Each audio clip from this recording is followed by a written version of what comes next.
Welcome, everyone. Welcome back to The Wealth Effect. Today, we have our third special guest, Dr. Annie Cole. She is an expert educator turned finance coach who teaches women how to master all areas of their finances, from budgeting and paying off debt to investing, building wealth, and retiring early.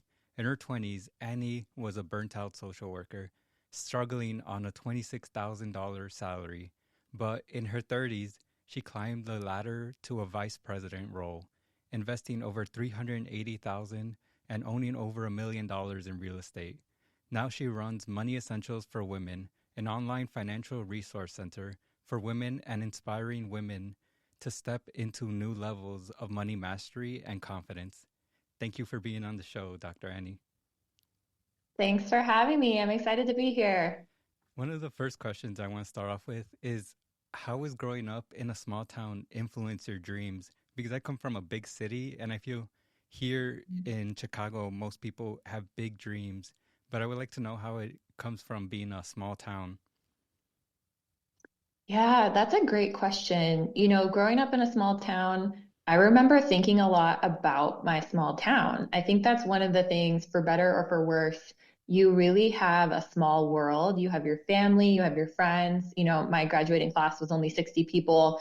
So you are very focused on what's happening in your town. And as I remember leaving and going off to college and getting more exposed, I feel like I was exposed to a lot of different worldviews, different experiences, even just more physical things. Going to a city, you have all these shops and all these people, and it just opened my eyes a lot. So I think when I think about my career and money, it was very much related to my family and friends and my personal experience. I think the first thing I wanted to become was a veterinarian because I had animals and loved them.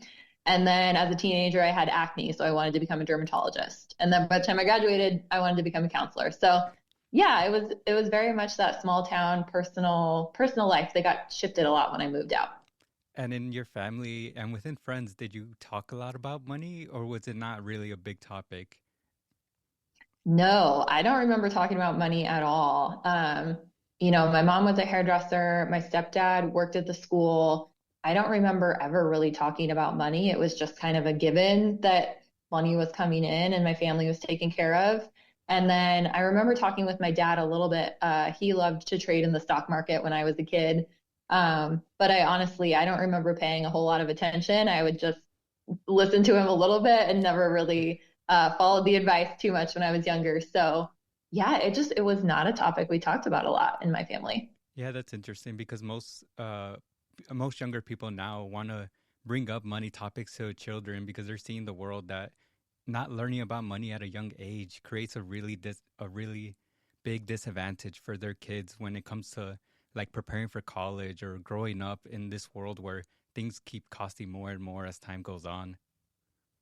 Yeah, I'll add, to my parents' credit, I think they definitely brought up opportunities to teach me about money when they happened. So, for example, my mom had a hair salon and she asked if I wanted to set up a candy dispenser in her hair salon, which was really cool. So she helped me buy it. And then I had to buy the candy and I would take out all the quarters and realize, oh, I have to spend 75% of my quarters to buy more candy. I really only get to keep this small profit. So there were some moments like that where they taught me some valuable lessons about money. And that is a really cool lesson to learn as a kid. And then Yeah. going off of like leaving your small town for college, how was that feeling of being like a first generation college student? Like how did you finance it? How did you feel leaving to a bigger place? It was interesting. So I thought I want to go off to a school far away, not trying to escape my family by any means, but I just thought I'm ready to go out there and try something new. So I moved from Oregon down to Los Angeles, went to school, and actually I decided to go to a private school at the time. Um, Paid a lot out of pocket. I did get some scholarships, but had some money, thankfully from my parents helped me pay for school that first year, but realized I was paying, I think it was maybe 13,000 or 16,000 a semester for tuition. So it was pretty expensive. Yeah. And I remember having a conversation with my mom and with my dad separately after that first semester, just saying, hey, do you really want to continue to take out loans? You're going to run out of money. Do you want to do that to go to school here? And I ended up transferring and going to a state school back in Oregon. And getting a lot of scholarships, and also the tuition was so low. So I ended up leaving with not a lot of student loan debt at all. And I'm really, really glad I made that decision because I, if they wouldn't have pushed me a little bit to think about it, I think I maybe would have gone into more debt. And nowadays, I just think it's not worth it to go in that much debt for a degree. Yeah, especially with state schools being a better value for a lot of the things, even if it's not as a recognizable name, the information is still just as good. Yeah. And I don't know about you, but I have not found when I've applied to jobs, they're never looking at my university name. Really, if you go to an Ivy League school, it might make a difference. But if you're going to a state school versus another state school, they're not going to care. Yeah, and most it's about like your extracurriculars, what have you done outside, maybe your Yeah. grades, but not really the school name itself, unless it's a really big name, Yeah. like you mentioned, like Harvard or big schools. Yeah. And in Exactly. and in school, is that where you like develop your passion for wealth, or how did that come about? It didn't happen in school. So I thought I'm going to go to school. I was on the counselor track at that point. So I thought I'm going to get my bachelor's degree in psychology. I'm going to go do counseling work. So instead of going right into my master's, which you have to get to become a clinical counselor, I thought I'm just going to go into social work. So I started doing social work. I was making that $26,000 salary, and I realized I'm really going to have a hard time paying for a house, saving up, paying for kids, saving for anything I wanted. So I feel like that's when I kind of started that journey of thinking about what's next. I made a pivot into working out of college. I went back to school and got my master's, continued to go to school, got my doctorate, and just a lot of things shifted. I continued to change jobs. I climbed the ladder. I learned how to advocate for myself. And along the way, I read a lot of financial books. Honestly, a lot of my knowledge just came from reading and talking to other people. And it was picking up a little trick here and there, like, oh, instead of a savings account, put your money in a high yield savings account, or instead of letting your money sit in savings, invest it in the stock market, which will grow by about 10% every year. So each little thing started to add up to now having this really robust overall understanding of how finances work. And did you feel like overwhelmed when first starting, like, or did you take it a small step at a Yes. time? It felt overwhelming. I will say, and I don't know if other people feel this way, but when you don't make a lot of money, when you're making $26,000, it just feels like there's no way out because you can't do anything else. You can't save, you can't invest if you don't have any money coming in. And if you already went to school and got a degree, you already did what you were supposed to do. So what is the next option? And I would say that's where I actually learned a lot about advocating, or, I share this story often about how I went from, at one point I was making $32,000. I applied for a job that was going to pay $60,000. So it's those moments where you jump in your career and make significant pay increases. And you can do that over and over and over again to really increase your income. So there's a lot of ways to increase income, but I think that's the hardest is when you first start just thinking, where the heck do I even start? Yeah, and what would you give some tips for some beginners, like just hearing the podcast and wanting to start, but aren't really feeling confident or feeling sure of what they should be looking for or doing? I think the number one place to start is actually with your own personal vision. And I feel like this is missed a lot when we think about finances. We automatically think side hustle, savings account, investing, or getting a new job. But you should back up a step, grab a piece of paper and write down, where do you want to be in the next 5 to 10 years? What is your vision? What is the income you want to make? Do you want to make $100,000? Do you want to make $50,000? Do you want to raise two kids? Do you want to live in a house that is $600,000? Write down some of those numbers, and that can start to inform from there what you want to do. So if you want to live in this house and live in this city and do this thing, okay, now how much will that lifestyle cost? Let's create a budget for that. Okay, to live that lifestyle, I would need to make $80,000.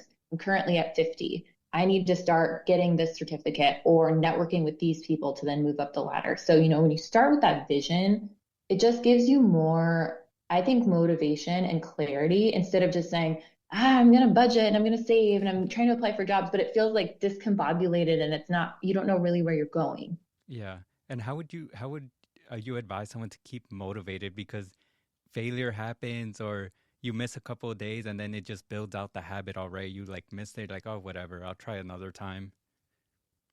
Yeah, I think two things. Number one is really having, again, that vision and a clear why. because that will keep you motivated. You know, when you really want to lose weight and you're at the point that you think, okay, I'm going to get up and run every day because I'm sick of being in this body, you have this deep value of why. So the same goes with your finances. And then put that everywhere. Put it on the background of your phone, put something on the background of your computer, you know, put sticky notes around, put up things to remind you. So that would be number one. And then number two, build your accountability system. So tell your friends, tell your family, tell your partner, and not everyone is going to support you. So find the people who will support you, have them be your accountability partner, talk to them often about your goals, have them asking you questions and celebrating with you because that's going to keep you going too. It can be really hard, as I'm sure you can imagine, when you're trying to do it alone. It's just a lot more difficult. Yeah, it is. And how would you define like a money mindset in terms of that, like to get everything together to make sure you have that not only like willpower, but that mindset of like, this is what I'm gonna aim for. Hmm. I think start without a lot of judgment on yourself because I think we think we have to have this perfect thing done. If you just start letting yourself dream a little bit and think this is what I want, I think you'll naturally develop that mindset because you might not have any ideas right now or you might have some but they're not really clear. So the more you let yourself dream and you start writing them down, I think the more clarity and naturally you'll build a different money mindset that will keep you motivated and thinking about where you want to go. Yeah, that's definitely right. And I also think about the idea of like asking for help, not only from like friends and family, but also looking for programs that offer government assistance if you are making a low income. How do you think you would Mhm. help someone to like get that stigma or that shame feeling from getting help from these programs to give yourself a better start to like pursue your financial future? I think we all have to remember that we all start somewhere. So we all start with, you know, maybe your parents had money, maybe they didn't. Maybe you went and got a degree, maybe you didn't. So start where you're at, and there's no shame in that. And then Google is your friend. Go online, Google, Google financial resources. If you need support and you have a lower income, there are tons of social resources available. You know, there's food stamps, um, income supplement, rental assistance. If you're at the midpoint and you want to focus on, you know, potentially career growth, connect with a career expert. If you're at the higher end and you have a lot of income coming in, maybe it's time to meet with a wealth advisor or an investment manager. So it depends wherever you're at, you can find the support that you need to just take you that little next step further in your financial journey. Yeah, and how do you think it's different for a financial journey for, let's say, a woman compared to a man? Because I know I've seen I've seen like different online resources geared to different people, just as you do. I want to know what's your perspective on that. I think there's a lot of differences, and I'm, you know, very thoughtful. I've worked with men and women, and there are a lot of men who also have not had a background in financial education. They don't know, you know, what to do with their money just because they're an adult does not mean you know how to do stuff with your money. But you know, there are just so many women who don't know how to do the most with their money. And then also, I feel like for women, there's this stigma that wanting money is shameful or something to be embarrassed about. You know, women have not always been focused on their career, they've been homemakers. So there's just a lot of pieces in the history of women's rights and what women have had access to that puts women in a place where there's a higher majority that just don't have access to this information. So that's why my focus is women and financial education, really the foundational tips on how to set up a savings account, how to invest, you know, how to think about retirement, how to get the job you want. That kind of stuff is just so life changing for women. So no matter who you are, if you're a man or a woman, it's important. But if you're a woman, especially, it can just be so empowering to get that education. Yeah, it does. And I've seen like where it helps them make not only better life choices, but be more aware of their situation. Because I've seen like some people don't leave their partners because of like the economics of it. Like they don't make enough money, so they can't really leave. So they have to stay in those type of situations. And money does provide like a freedom to have these options open to make sure you're okay and doing your best. Absolutely. Yeah, my first job when I started in social work was actually working with women who were experiencing domestic violence. And that's exactly what would happen. It was really hard, especially women who were raising children and had been in a home where the man or the partner was making all the money. and it's really, really hard to be able to leave. So it's not only knowing how to get work and have an income, but then the basics of how to access your own savings account, setting up a credit card or getting an auto loan, getting home insurance. It's all the things that you would need to be independent, which is not to say you shouldn't share those things with your partner, but if you are in a partnership and you feel like I just don't even know what I would do if my partner left, it might be time to think about learning a little bit more about some of the financial basics just so you feel confident and know what you would need to do, whether they left or if they got hurt or anything else came up. Yeah. And what would you say, like, some of the best financial tips that you have? Because I know you also written a book on that.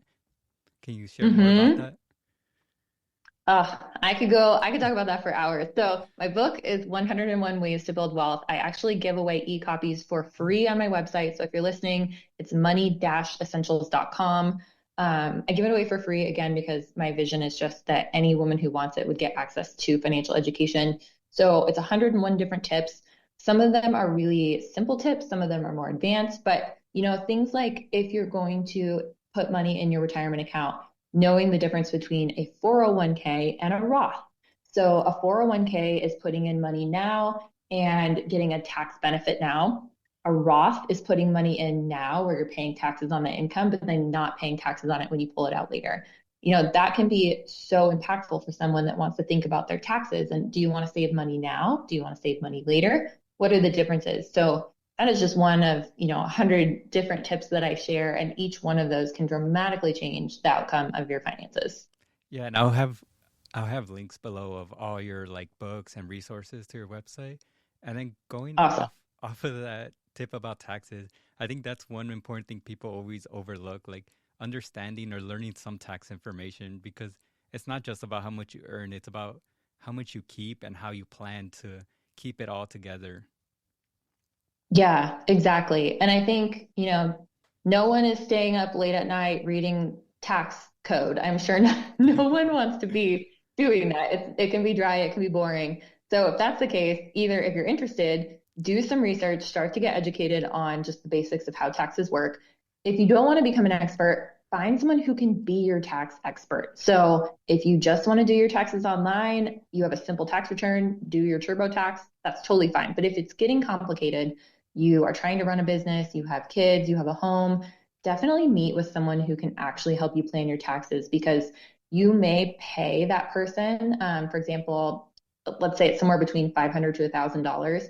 You might pay that much for your tax person to help you, but you might save $5,000, $10,000 in owed taxes or as a refund because you paid that money. So be really careful to not keep yourself from getting a benefit just because something costs for the help. A lot of times the help actually gives you a financial reward that's even greater than the cost. Yeah, because I worked as an accountant for a couple of years and I prepare my own taxes, but I have my own CPA to file them for me because even though I worked as an Yeah. accountant and did taxes, I'm not that smart. I'm not the smartest person. I need a second opinion to make sure that everything Yeah. is right. And it actually does help a lot because I'm like, oh, I did this, but they're like, oh, you could do a better way this way. I'm like, oh, okay. Like I didn't, even though I studied it, it didn't cross my mind. So it's always good to go get help, even if it's just one time, like, and you won't do it for like next year. Just having them explain everything to you is like a world of help when trying to understand like your taxes and how it all works. Absolutely. Yeah. And like you said, even going once, like if you, a lot of CPAs, certified public accountants, tax strategists, certified financial planners, all of these folks, a lot of times will meet with you to do a free consultation to see if you're a fit for their services. So if you are worried about the financial side of what it costs, meet with someone, ask them questions, get the answers to find out if they're actually going to be able to help you. And oftentimes you can do that for free. And then if it does cost money, like you mentioned, go do it at least once, understand the process, and then you can do it on your own really in just a smart way moving forward. Yeah, because even if you try search things online, sometimes the information can be very like spread out or not as reliable as actually going to someone with that's licensed. Because there's some tips on YouTube, and I've seen some really good tips. I'm like, oh yeah, like that's very specific, very niche. But other tips, I'm like, that's wrong. Like that could be misinforming to people and get people into a lot of trouble when it comes to taxes or doing business and income where they thought they were safe if they did this or that. And I think that overwhelms a lot of people too when starting businesses and other ventures trying to set up that they don't understand some of the rules and regulations. Yeah, absolutely. And that's why I find that when you find someone, when you connect with someone who could be your financial planner or your tax strategist, they're the people that pull all the pieces together for you. So they're going to look at your retirement, your income, your savings, your debt, and they're going to help tell you, okay, based on all of this, this is the best route to go. Or, for this, we should do this. But if we really want to focus on this year, let's go in this direction. So they're pulling those pieces together rather than, like you said, you might just, watch a YouTube video and it says, hey, you can save $10,000 in your taxes. Well, maybe you can, maybe you can't. Like, do you have kids? Do you live in the state of Washington? So it's always very context specific.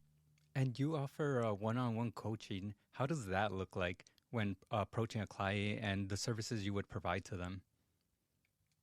Yeah, so I love doing one-on-one coaching. I have two different offerings. So either I meet with folks and we do one 90-minute financial session. So what that looks like is once they sign up with me, I send them a spreadsheet and they fill it out on their own and it covers every single piece of their finances. So their income, any side hustles, their credit cards, their debt, their retirement, their home, everything that they have. And then we meet for 90 minutes and we look at each piece of that and we talk through their goals and then create action steps on what they can do next to move towards their goals based on their entire holistic picture. If people want to continue working with me, so if we identify a lot of pieces in there, like, oh, I want to create a debt strategy to pay off my debt. Oh, I really want to, like, spruce up my resume because I do want to focus on bringing in more income. Then we can have multiple sessions after that to hone in on specific pieces. But that 90-minute session is really where we just set the groundwork to look at everything and people walk away with an entire spreadsheet of their financial picture, which is really cool. Yeah, because I feel like a lot of people like forget what bank accounts they have, the type of subscriptions Yes. they might have. Like they need to first get it pieced all together and then having a fresh pair of eyes, the more trained eyes to see, oh, you might be able to do this with it and like really Yeah. get a good sense of you're not in as deep as trouble as you might feel like and there's hope for everything. And I think Yeah. that's another piece that a lot of people forget about is the hope that their situation isn't Mhm. forever. And do you like talk to clients about that? Not just like the financial piece, but the hope piece? That is so crucial. And almost every time I meet with a client, it is not just the numbers, it's emotional. It's your personal life. Your numbers are reflecting your ability of either what you did in the past, if you're in debt, your ability to earn in the future based on if you got a degree or you chose this or that career path. It's very personal. So we're constantly talking about feelings about money and then decisions. So, how do we have our feelings about money and process that? But also, what decisions should we make to move forward to get to where we want to be, whether that is an easy next step or a hard next step. We just kind of lay all of that out there. Yeah, I think um, people need these easy step guides because it's hard to get into a groove when the information they provide or the like let's say the steps are very complex, very in depth, they feel overwhelming. And I think it's Mhm. like a lot of people aren't financially literate as they wish to be. So I think starting off very Yes. low level is good. And I think like Yeah. for a lot of communities here in the United States, financial literacy hasn't been a priority in schools or for most like places. What do you think would help Mhm. like our communities be more financially literate to even if they don't go to college, be more financially successful? I think having financial education in schools would be incredible. So if we did have that be a part of the curriculum, especially in high school, I feel like at that point, if we have, and I'm sure some schools do focus on it, but having some sort of basic financial topics, saving, income, budgeting, retirement, those would be awesome. And then I think just, I wish more people knew that they could take those tiny steps. So, for example, I was just talking yesterday to a reporter about how if you are in credit card debt and you can't make your payment, you can call the credit card company and they can either, number one, lower your interest. Number two, they can reduce your payments and put you on an extended plan, so smaller monthly payments. Number three, they can give you a total pause on payments altogether and not have you earn any interest due to hardship. most people don't even know that that's possible, or they get into medical debt and they don't know that they can call and advocate for themselves and try to figure out some options. So those quick little steps, I think the more we can share that, I think there's a lot of good media coming out. There's a lot of financial educators and influencers out there. So I think that's just a really great movement, but also embedding it into financial education into high schools, I think would be huge. Yeah, because I'm starting to see like the younger people are becoming more aware of how hard it is to earn money, even though they're seeing influencers earn these like hundreds of thousands or millions of dollars through online media. They need to recognize Yeah, that that's very that's very rare to see. These people are like one in a billion to actually earn this amount of money. Should be able to like get more realistic approaches that if they do want to be an influencer, to be, oh, I'll yeah, probably earn 60,000, and to not be having these like, I would say like kind of like delusional ideas that they're going to be millionaires in yeah. a few years. Yeah, I know. I think I am very thoughtful about that. I do on my social media. Anyone who checks me out will see that I started on that $26,000 salary and then have $1 million net worth and reached that by 35, and now I'm 36. So I do share that online to share, real stories of how that happened, but also that did not happen easily and that did not happen by accident. That is through lots of strategic planning, lots of hard work, and you do not just become a millionaire or make $100,000 every year on average easily. The average American income, I think this year in 2025 is 55,000 or 65,000. I'm not sure if you know. Yeah, that's all Um, right. About right. that's average, that's what people need to hear. That is normal. And also, everything is very expensive. Our groceries are expensive, our housing is expensive. So, making a normal salary and paying normal mortgage payment, normal grocery, normal car payment is almost a wash these days. So, the more we can help people figure out how to bump their salary up is really important, and how to keep expenses low, but also the average. The average is a very thin line of financial benefit at this time. It's kind of a hard place to be. Yeah, it is. And I think also opening them to the idea of like different streams of income that aren't as glorified as they see on social media, like real estate. Like I have a rental Yeah. property that is is hard to manage. It's like there's a lot of repairs, but I chose it because it had a lot of potential. And people don't see Hmm. that every day there's work, every day there's a problem. They just see like quick reference, like, oh, I did this. And it's not that simple. It's always managing it, always having it on your mind of like how to Yeah. get more income, or if something went wrong, you got to have some outside knowledge aside from finance. Yeah. Well, and again, I think that's why it's so important to find mentors, find people that you can be your financial planner, your tax expert, your career coach, your mentor. Spending a little bit of money to get that support is going to really help you, because those people already did what you want to do and they can help walk the path before you. I would not be where I am today if I didn't have so many amazing teachers, mentors, planners in my life. And I mean, that's where it's at. You can read a lot, but when you hear a real life story from someone and they talk to you every week and they say, hey, you're doing this, but actually you need to focus in here. Or have you thought about reframing the way you're presenting yourself, or changing up this product, or changing up your resume? That those little bits of feedback make a world of a difference. And different mentors specialize in different things. Your same mentor for, let's say, investing in the stock market isn't the same one for real estate. Even though they're investments, Exactly. they all specialize in different things, and they would give you as much information in one thing, but might be clueless in another. And it's always good to know where to reach out and for a specific reason. Yep, absolutely. Do you have any other words for our audience?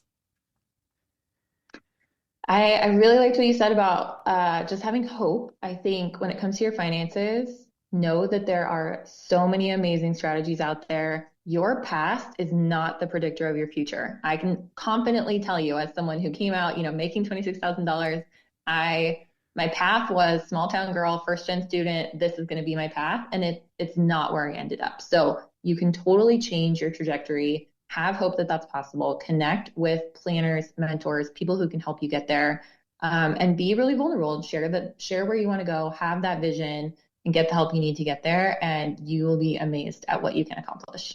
Wow, well said. Thank you for being on the podcast. Really informative. All your links, Yeah, books, everything will be linked in the show notes. If you want to reach out to Dr. Annie, we'll make sure that you're in contact. awesome. Thank you so much for having me. I really Okay. appreciated it. Thank you for being on show.